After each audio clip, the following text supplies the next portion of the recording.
मंदिर बांटा, मस्जिद बांटा, बांट दिया भगवान को। हाथ जोड़ के निवेदन करते हैं, मत बांटो इंसान को, मत बांटो इंसान को। यहाँ इंसान को बांटा जा रहा है, यहाँ धर्म पर राजनीति हो रहा है, यहाँ आस्था पर राजनीति हो रहा है। इसको हटाइए ना भाई, अख्तर का बात कीजिए ना। आपसे पूछते हैं रोजगार के बारे में तो बोलते हैं राम मंदिर बनाया ना। आपसे पूछते हैं रोजगार के बारे में बोले पाकिस्तान को घुस के मारे ना। आपसे पूछते हैं विकास के बारे में बोलते हैं कि भूखा लंगा देश जो पाकिस्तान है वो भूखा मर रहा है ना। रामनवमी में हेलीकॉप्टर में मछली खा रहे हैं तो उससे नाम हो गया। हिंदू धर्म का क्या माना गया है? आप भी जब रोजे हो के आप ही उसी चीज को गंदा करिएगा। बोलने के लिए बोल देगा कि राम मंदिर की जगह अस्पताल बनना चाहिए, फिर बाद में तिरुपति जा करके बाल मुड़वाएंगे, फिर यहाँ कहेंगे कि नहीं राम राम बोलने से कोई फायदा नहीं है, फिर किशनगंज में रैली करने जाएंगे तो बोलेंगे इंशाल्लाह हम लोग चुनाव जीतेंगे। तो ये जो किस तरह की राजनीति ये लोग करना चाह रहे हैं वो समझ में नहीं आ रहा है एक्चुअली। जैसे चाय में से दूध में से मक्खी निकल जाता है वैसे रविशंकर प्रसाद निकल जाते हैं। पता नहीं चलता दूर दूर तक कि उनका घर कहाँ पर है। अब जिसको दो फोटो नहीं मिला भारत में, न नदी के मिला, न साफ सफाई वाला जगह का फोटो मिला उनको, वो बिहार बदलने या भारत बदलने की बात कर रहे हैं। कैसे बोल सकते हैं कि बिहार में बेरोजगारी है? ये तो आप जुमलाबाजी कर रहे हैं बिहार वालों के साथ, ये तो गलत बात है ना। 50 लाख की गर्लफ्रेंड, कांग्रेस की विधवा, जर्सी गाय, उसमें भी इनका टंग स्लिप हुआ था। जी, हमारा नाम सौरभ हुआ और पटना से ही। पटना से हैं, क्या लग रहा है क्या माहौल है इस बार पटना का, पहले तो ये बताइए। पटना का माहौल सीधा सीधी बीजेपी की तरफ है और कोई तरह का दिक्कत है नहीं। पूर्ण बहुमत की सरकार बनने वाली है और 400 पार जहां मोदी जी बोल रहे थे, हमको तो नहीं लगता 400 पार 450 पार भी हो सकता है। 450? बिल्कुल बिल्कुल। इतना चाहिए? आपके नेता कह रहे हैं 400, आप तो अपने नेता से भी कल का जो भाषण था उनका सुने, मोदी जी ने 400 पार का नारा नहीं दिया। विपक्षी ने बोलने लगा कि नहीं भाई 400 पार का नारा, मोदी जी डर गए, मोदी जी डर गए। डरे नहीं, अब उनको पता है कि भैया हम 400 मांगे थे, अब जनता हमको 4.5 दे रही है, तुम 4 क्यों चिल्ला है? 4.5 चिल्लाएंगे तो फिर तुम बोलोगे कि साला ईवीएम हैक कर लिया है, तो वो बोलेंगे नहीं। इससे बेहतर चुप रह गए, निकल गए। जनता बोल रही कि नहीं भैया मोदी जी को पता है 4.5 पार होने वाला है, 4.5 पार होने वाला। लेकिन तेजस्वी यादव आप भी युवा हैं, तेजस्वी यादव भी युवा हैं, वो युवाओं की बात करते हैं, युवाओं की भागीदारी की बात करते हैं। उनका कहना है कि अगर हमारी सरकार आती है तो हम पिछले 1 साल में यानी 15 अगस्त को ही जब हम लाल किले पे झंडा फहराएंगे तो वहाँ पे हम 1 करोड़ युवाओं को रोजगार देंगे। क्या इस वादे पे आप लोगों को भरोसा नहीं है? अच्छा भाई एक चीज़ बताइए, बांस का पेड़ जो होता है ना, बांस से हमेशा बांस ही फूटता है, रेडी का पेड़ पैदा नहीं लेता है। तो आप इतना बताइए कि जब उनके पिताजी का सरकार था तो उस समय उन्होंने क्या कर लिया? कुछ नहीं किया। तो हम तो यही ना देखेंगे जो आरजेडी का पिछला कार्यकाल है उसमें उन्होंने क्या किया, तो अब जो करने वाले हैं तो उसी प्रकार हम लोग आप नापेंगे कि भाई आगे वो क्या कर सकते हैं। तो जब आपके पिताजी का सरकार था, अच्छे लंबे समय तक वो रहे बिहार में, जब उसका आर्थिक स्थिति सुधार नहीं पाए तो क्या हम गारंटी ले कि आपके आने के बाद सुधर ही जाएगा? जाहिर सी बात है, आप तो 10वां पास भी नहीं है, हम डिग्री पे नहीं आपको बोले, लेकिन आप एक होता है कि चलो ठीक है भाई नेता है, नेता कम से कम पढ़ा लिखा हुआ भी होना चाहिए, तो आप उसमें भी नहीं है। और आप बोल रहे हैं कि बिहार में रोजगार नहीं है, रोजगार नहीं है। भैया आप ही बताइए, हमको नहीं पता कि आपको रोजगार कौन दिया, आप हमको तो स्वरोजगार ही आप किए होंगे, जो भी है हो। लेकिन अगर आप देखिए बिहार में बिना 9वां 10वां पास किए हुए भी आपके पास अच्छा खासा संपत्ति, आप अच्छे खासे पॉपुलर हो सकते हैं, अच्छा पैसा कमा सकते हैं, तो आप कैसे बोल सकते हैं कि बिहार में बेरोजगारी है? ये तो आप जुमलाबाजी कर रहे हैं बिहार वालों के साथ, ये तो गलत बात है ना। दूसरा नंबर बोलते हैं ये 17 महीना 16 महीना में आपने रोजगार दिया, कहाँ रोजगार दिया? अगर आपने बिहार वाले को रोजगार दिया तो आपने यूपी वाले को क्यों इंटरफेयर किया? अगर आप बोलते हैं कि हमारे सरकार में हमने जॉब दिया, इतना नौकरियां दी, तो आप ये भी बोलिए ना कि हमारे ही सरकार में पुल गिरा, हमारे ही सरकार में क्वेश्चन लीक हुआ। तो अगर हमारे सरकार में, हालांकि उनका सरकार पूर्ण रूप से नहीं था, वहाँ पे जेडीयू और जेडी दोनों का समर्थन था, ये कांग्रेस का भी समर्थन, मिलजुल के सरकार, खिचड़ी परोस का सरकार थी। तो उस समय अगर आपने नौकरी दिया तो आप ये भी बोलिए कि हाँ भाई हमने नीतीश जी के साथ मिल करके रोजगार दिया हमने। देखिए, और जो काम चलता है बीजेपी के मैनिफेस्टो में ज़्यादा बिलीव है हम लोगों को। आप लोगों को ऐसा क्यों बीजेपी के मैनिफेस्टो में क्यों भरोसा है, कांग्रेस के मैनिफेस्टो में क्यों नहीं भरोसा? क्योंकि देखिए सबसे पहला मैनिफेस्टो का जो सबसे पहला पॉइंट है कांग्रेस का, उसमें एक झील को डाला हुआ है, बताता है कि ये भारत का झील है और हम हमारी सरकार जब बनेगी तो हम उस झील को साफ करवाएंगे। महाराज सबसे पहले तो वो झील एक्चुअल में भारत का है ही नहीं, वो अमेरिका का है। तो सबसे पहला वो डाल रहे हैं, झील की बात कर रहे हैं, एक झील का फोटो डाला हुआ है। मुझे भी पता नहीं कि वो झील का नाम क्या है एक्चुअल में, लेकिन वो झील है नहीं भारत का एक्चुअल में, वो अमेरिका का है। तो कहते हैं मैंने फोटोग्राफ्स यूज कर लिए, फोटोग्राफ्स। और सुनिए उसके बाद कांग्रेस के मैनिफेस्टो में बहुत सारा है, जैसे कि जीएसटी और राफेल डील पे सुप्रीम कोर्ट क्लीन चिट दे दिया है और ये कहता है कि सत्ता में आएंगे तो फिर से उसी पे जांच करवाएंगे। तो एकदम ऐसा नहीं लगता है कि ऐसे मोदी हटाओ मैनिफेस्टो है, उसका कुछ ऐसा नया दिखता नहीं है। अब अगर कांग्रेस के मैनिफेस्टो में बात करेंगे तो वो 30 लाख रोजगार के बारे में बोलते हैं और उनके ही पार्टी से इंडी गठबंधन से किया हुआ जो ये तेजस्वी यादव है वो कहते हैं 1 करोड़ रोजगार देंगे। और यही कहती और सांसद इसका कहता है कि 2 करोड़ रोजगार देंगे। तो ऐसा इस पार्टी में आप लोग जुमलेबाजी कह रहे हैं। बिल्कुल बिल्कुल, विपक्ष में कोई और मुद्दा है ही नहीं एक्चुअल में। इसके पास कोई मुद्दा नहीं। आपका क्या नाम हो? मेरा नाम अंकित हुआ, कहाँ से हैं? हम यही पटना से हैं। क्या हम बस मुद्दा है आपके? मुद्दा ये है, कांग्रेस जो अपना मैनिफेस्टो निकाला उसमें वाटर क्लीननेस मैनेजमेंट है, समझ रहे हैं? उसमें एक क्लीननेस मैनेजमेंट का फोटो है, एक वाटर मैनेजमेंट का फोटो है। क्लीननेस मैनेजमेंट का जो फोटो है वो फोटो कहाँ से है? अमेरिका के न्यूयॉर्क में एक नदी है, वहाँ से वो फोटो लिए। वाटर मैनेजमेंट का जो फोटो वो कहाँ से भैया? तो थाईलैंड से फोटो है। राहुल गांधी जी के परम पूज्य एकदम फेवरेट जगह का फोटो लिए हैं। अब जिसको 2 फोटो नहीं मिला भारत में, न नदी के मिला न साफ सफाई वाला जगह का फोटो मिला उनको, वो बिहार बदलने या भारत बदलने की बात कर रहे हैं। कांग्रेस अपने मैनिफेस्टो में बता रही है कि हम 30 लाख रोजगार देंगे। 30 लाख खाली रिक्त पद है, तो जब 30 लाख जगह खाली है भैया केंद्र में, तो 29 को राज्य, 8 को यूनियन टेरिटरी, उस सबका ना हिस्सा है उस 30 लाख में। अब 29 राज्य प्लस 8 जोड़ दीजिए और उसमें से परसेंटेज निकाल लीजिए, बिहार के क्या लाख रोजगार मिले। आपके तेजस्वी यादव कह रहे हैं, आपके बिहार के नेता हैं, युवा नेता हैं, वो तमाम लोग कह रहे हैं कि अगर हमारी सरकार बनती है, इंडिया अलायंस की सरकार बनती है, तो हम युवाओं को 1 करोड़ युवाओं को रोजगार देंगे। किसी भी राज्य का जो क्षमता होता है भैया, 1.5 करोड़ सरकारी 1.5% सरकारी नौकरी दे सकता है। आपके राज्य का जितना आबादी है, वो बिहार की बात करो, पूरे देश की बात। अरे वो देश का नेता है महाराज, वो देश के नेता है, वो देश के नेता है। एगो संसद वाला वो पार्टी नहीं है, वो देश के बात करेंगे। इस बार बनाएंगे ना वो अरे कह इस रहे हैं। बार तो जब बनाइएगा तब ना, बच्चा हुआ नहीं तो खिलौना बांटना शुरू कर दीजिएगा। जब बच्चा होगा तब ना आदमी डिसाइड करता है कि कौन खिलौना लेना है, कि पहले झुंझुना लेके रख लेंगे। अच्छा, राहुल गांधी को कैसे देखते हैं? राहुल गांधी युवा नेता, अपने आप को उनको युवा कहा जाता, आप भी युवा है, वो भी युवा है। देखिए वो युवा है, इस बात में कोई शक नहीं है, लेकिन हम वैसे व्यक्ति को प्रधानमंत्री नहीं चुन सकते हैं जो खेत में टाइल्स लगाने का वाक्य बोलते हैं, जो बोलते हैं कि एमआरपी का मतलब होता है मिनिमम रिटेल प्राइस,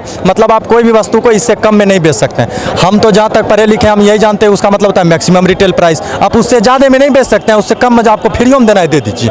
तो अब कौन क्लास में पढ़े हैं, कैसन कॉलेज में? हम तो जानते थे विदेश में बहुत बढ़िया पढ़ाई होता है, ऐसा पढ़ाई होता है, तब तो हम बिहार एक सरकारी स्कूल से पढ़ल ठीक है, हमारा नहीं जाना है विदेश भैया। युवा हैं, आपके कंधों पे आने वाले भारत की एक जिम्मेदारी है। आपके हिसाब से क्या अब लोकतंत्र इस देश में नहीं बचा? लोकतंत्र बचा है भैया, तब तो 7 चरण में चुनाव हो रहा है, जनता डिसाइड कर रही है किसको वोट देना है किसको नहीं देना है। लोकतंत्र कब नहीं बचा था भैया? सुन लीजिए, जब इमरजेंसी लगाया गया था, बिना बात का पत्रकार को, आप जैसे युवा पत्रकार जो बुजुर्ग हैं, जितने पत्रकार थे, जितने भी पत्रकार थे, जितने भी विपक्ष के नेता थे, बिना कुछ बोला गया उनको इसलिए बस जेल में डाल दिया गया कि आप सरकार के खिलाफ बोल रहे थे। आपको बस यही उनका कारण था, आप सरकार के खिलाफ बोल रहे थे, जेल में डाल। उस टाइम लोकतंत्र का हनन हुआ। दूसरा, इमरजेंसी लगाना कौन सा संविधान का भैया अच्छा संविधान का बात है? नसबंदी कराना जबरन पकड़ के कौन सा संविधान के दायरे में आता है? 106 बार संविधान संशोधन हुआ है टोटल अभी तक में, 94 बार कांग्रेस की सरकार में हुआ। तो संविधान किसमें खतरे में था? कांग्रेस में था, किसमें था? 26/11 हमला ना आप भूल सकते ना हम भूल सकते हैं। 26/11 जब हमला हुआ था तो उसमें मनमोहन सिंह जी बराक ओबामा के साथ बातचीत में, बराक ओबामा ने अपने किताब प्रॉमिस द वन लाइन में एक बात लिखा है कि जब 26/11 का हमला हुआ तो इंडियन आर्मी तैयार थी, that I have to attack on the Pakistan. तो आप लोग इंडिया अलायंस से नाराज क्यों? ये हमको नाराजगी नाराजगी यही है कि जो उसका अध्यक्ष है युवा राहुल अध्यक्ष नहीं है वो, जो हो इंडिया अलायंस का, वो उतना अच्छा नहीं है। पहला बात तो बोलने का उतना ढंग नहीं है उसके पास, पढ़ा लिखा है। वो नाराजगी राहुल गांधी से, राहुल गांधी से नहीं, उसके मैनिफेस्टो में जो दिया गया है, जो हम ये करेंगे वो करेंगे, एंटी हिंदू को ये करेंगे, वो डिस्टेंस और बहुत सारा है, उतना तो पढ़ा नहीं जाए, वो तो शॉर्ट लिस्ट करके दे दिया गया है। जो आदमी को ये होना चाहिए कि आदमी सब ये पढ़ ले और हमको सपोर्ट करे। एंटी हिंदू इनकम्बेंसी का यहाँ पे मुद्दा है। हाँ, मोदी को एक बार और लाना पड़ेगा। मोदी को क्यों लाना पड़ेगा? मोदी को क्योंकि हम लोग को जो अभी प्रशासन का चाहिए, रूल रेगुलेशन जो होता है वो होना चाहिए। अगर कोई दूसरा कोई आता ना तो चेंज हो जाएगा। जिस तरह से बिहार में छेड़खानी बेटी पुतों के साथ होता है। तो आपके साथ कितना सीट बिहार में आप लोग ले रहे हैं? 40 सीटें, कितना सीट? 40 में तो 40 नहीं आएगा, ये तो हमको पता है, मगर ये है कि 30+ ही आएगा। से विपक्षी कहता है संविधान खतरे में। दरअसल बात क्या है कि उन लोगों ने संविधान को गलत नजरिए से देख लिया है। उनको लगता है कि अवैध कब्जा संविधान है, भ्रष्टाचारी संविधान है, अतीक अहमद संविधान है, आजम खान संविधान है, मुख्तार अंसारी संविधान है, ये सब संविधान है। हिंदू का आस्था संविधान को के साथ आहत पहुंचाना संविधान है। तो ये सब चीजें समझ के रखा है उन्होंने संविधान गलत है। आप इस बात से दुखी हैं या नाराज हैं कि तेजस्वी यादव फ्लाइट में बैठ के मछली का कांटा दिखा रहे थे नवरात्रि में। हाँ तो अब होगा ही, ऑब्वियसली होगा, क्योंकि देखिए वो एक दिन पहले का वीडियो था, हम IQ लेवल टेस्ट देखिए एक्चुअली क्या है ना कि जब आपके पास खुद का IQ लेवल पूरा स्तर नीचे गिर गया हो तो सामने वाला का IQ लेवल टेस्ट नहीं किया जाता है। आप कहते हैं IQ लेवल टेस्ट करने का बात कहते हैं ना, तो आप देखिए हिंदू का जो भी पर्व होता है उससे एक दिन पहले शुद्धिकरण का स्नान होता है।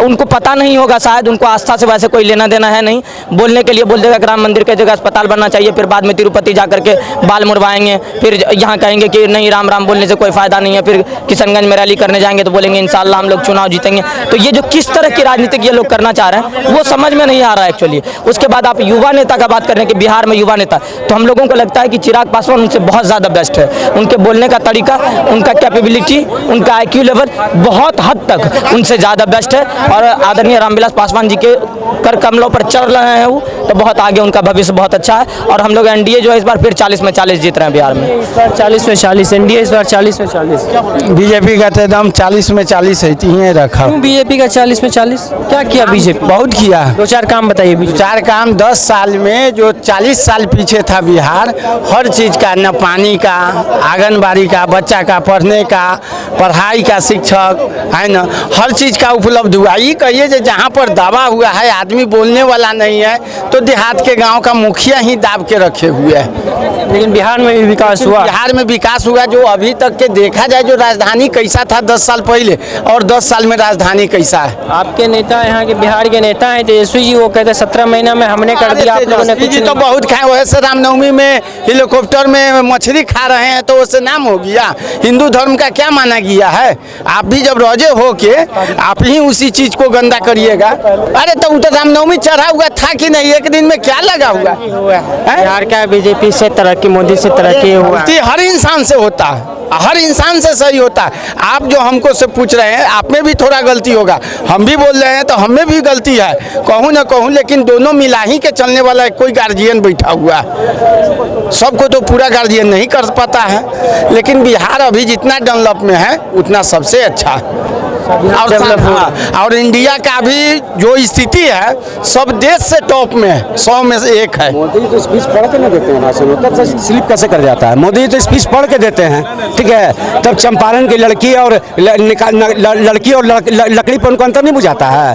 तो टंग, स्लिप ऑफ टंग था। पढ़ के बोलते हैं भाई, मुँह ज़बानी याद करके नहीं आता, पढ़ के बोलते हैं। करने में भी तो गलती हो सकती है। और महिलाओं के संदर्भ में ही क्यों प्रधानमंत्री जी का जुबान फिसलता है? सवाल ये भी बनता है, बेटी बचाओ बेटी पटाओ हम बोले थे हैं? आदरणीय प्रधानमंत्री जी बोले थे। वो तो कह रहे हैं ना कि हमारा टंग ऑफ स्लिप हो गया। ओहो, स्लिप ऑफ टंग हो गया, गजब हाल है। चलिए छोड़िए, मान लिए कि यहाँ भी स्लिप ऑफ टंग हो गया। 50 लाख की गर्लफ्रेंड, कांग्रेस की विधवा, जर्सी गाय, उसमें भी इनका टंग स्लिप हुआ था। सुनिए अब हम बताते हैं। उनको झूठ बोलने का किसी ने PhD करवा दिया है मोदी जी को। उठते बैठते सोते पढ़ते सिर्फ झूठ बोलते हैं। मेरे देश में युवाओं के साथ झूठ बोला, मेरे देश के किसानों के साथ झूठ बोला, मेरे देश के महिलाओं के साथ झूठ बोला, मेरे देश के जवानों के साथ झूठ बोला। अब अच्छे दिन आने वाले हैं। मंदिर बांटा, मस्जिद बांटा, बांट दिया भगवान को। हाथ जोड़ के निवेदन करते हैं, मत बांटो इंसान को, मत बांटो इंसान को। यहाँ इंसान को बांटा जा रहा है, यहाँ धर्म पर राजनीति हो रहा है, यहाँ आस्था पर राजनीति हो रहा है। इसको हटाइए ना भाई। अब तर्क का बात कीजिए ना। आपसे पूछते हैं रोजगार के बारे में तो बोलते हैं राम मंदिर बनाया ना। आपसे पूछते हैं रोजगार के बारे में, बोले पाकिस्तान को घुस के मारे ना। आपसे पूछते हैं विकास के बारे में, बोलते हैं कि भूखा लंगा देश जो पाकिस्तान है वो भूखा मर रहा है ना। ये काहे गिनवाते हैं भाई? ये क्यों गिनवाते हैं? आप काहे नहीं बोलते हैं? आप मन की बात कहते हैं टीवी और टेलीविजन से आके। हमारे मन के अंदर जो सवाल है, मेरे अंदर जो सवाल जो तप रहा है, इसको कौन सुनेगा? इसको कौन सुनेगा? आप तो मन की बात बोल देते हैं। एक चीज़ हम जो आपसे समझने का प्रयास करते हैं, 2014 से पहले का बिहार और आज 2024 आ ही गया, यानी 10 साल, तकरीबन 10 साल का वक्त हो गया। 10 साल में आपको क्या बदलाव दिखा बिहार में? क्या बदलाव दिखा? हाँ, बिहार की 40 में 39 सीट देने का काम किए। एगो मोदी जी तो कैबिनेट मीटिंग नहीं किए बिहार के लिए, एगो इंडस्ट्री लाने का काम नहीं किए बिहार में। क्या विकास है भाई? क्या विकास है? आप बोलते हैं आज सबसे ज्यादा दौरा मोदी जी कर रहे हैं बिहार का।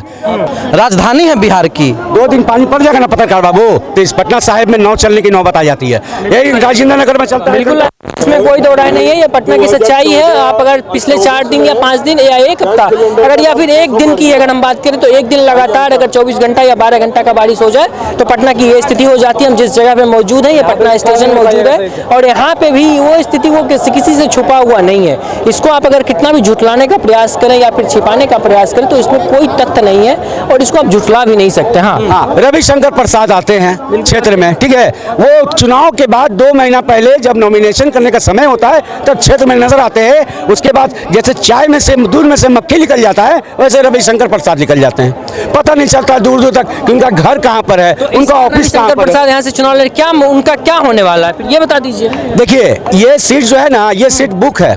यहाँ पर जात पर ना हो रहा है भाई, यहाँ जात पर राजनीति हो रहा है। लाला बोलता है हम लाला, इसको लाला को वोट देंगे, कुर्मी बोलता है कुर्मी को देंगे, यादव बोलता है यादव को देंगे, तो यहाँ जात पर ना हो रहा है। मैं सीधे तौर पे बता रहा हूँ, पटना साहिब जो लोकसभा है यहाँ की जनता काफी ज्यादा आक्रोशित है अभी इस बात से। हमारे आदरणीय सांसद जी को लेकर के। देखिए जब भी चुनाव होता है उनका नाम आता है तो चुनाव लड़ने के लिए सिर्फ आते हैं, उसके बाद कभी उनको क्षेत्र में नहीं देखा जाता है। क्षेत्र में उनका एक भी काम नहीं दिख रहा। आप दिखा दीजिए कहाँ कहाँ शिलान्यास तो किए होंगे ना, कहीं पे भी उनका दिखा दीजिए कहाँ लिखा है कि आदरणीय रविशंकर प्रसाद जी के कर कमलों द्वारा यह कार्य संपन्न हुआ। राम जी को काल्पनिक बोलने वाले मांझी जी हैं। जब लोग जब खफा हो गए, जब लोग नाराज हो गए तो बोलने कि चुनाव हम नहीं लड़ रहे हैं, चुनाव मोदी जी लड़ रहे हैं। तो हमको समझ में नहीं आ रहा है कि चुनाव मोदी जी बनारस से लड़ रहे हैं या गया से लड़ रहे हैं या पटना साहिब से लड़ रहे हैं। आपका कहना है कि सांसद जो प्रत्याशी है वो अपने मुद्दे पे चुनाव, ना कि प्रधानमंत्री मोदी के चेहरे पे। बिल्कुल बिल्कुल, आपने काम नहीं किया है इसलिए मोदी जी का नाम गिनाते